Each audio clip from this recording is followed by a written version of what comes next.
Daddy's home.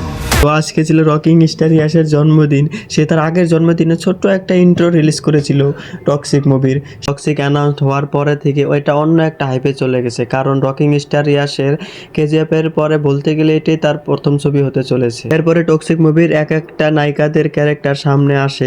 আজকে ইয়াসের ক্যারেক্টারের রায় আর introducing video চলে আসে সকাল 10টা 10 মিনিটে। ভিডিওর মধ্যে তেমন কিছু রিভিল করা হয়নি, এখানে জাস্ট দেখা হয়েছে একটা মাফিয়ার মৃত্যু হয়েছে, যার জন্য শোক পালন করা হচ্ছে। অনেকগুলো মাফিয়া এসে তো সাধারণ মানুষকে চার্চে থেকে বের করে দেওয়া হয়। এরপরে ইয়াসের এন্ট্রি হয় একটা কার নিয়ে, একদম মাথা নষ্ট করা সিন, মানে আজ পর্যন্ত কোনো মুভিতে এরকম সিন দেখা হয়নি। এরপরে ইয়াসের এন্ট্রিটা হয় একবার ধামাকা এন্ট্রি, হাতে বন্দুক, কালো স্যুট পরে আগুনের মধ্যে থেকে। ভাই রে ভাই, এই ভিডিওর মধ্যে এমন কিছু দৃশ্য ছিল যা দেখে দর্শক এমনি মুভিটা দেখতে যাবে। এই মুভি ডিরেক্টর গীতু মোহনদাস এমন কিছু সিন তৈরি করেছে যা এর আগে কোনোদিনও কোনো ডিরেক্টর তা তৈরি করতে পারেনি। তো মুভিটা মার্চে আসবে। এর আগে টিজার ট্রেলার দেখে বোঝা যাবে মুভিটা কেমন হবে।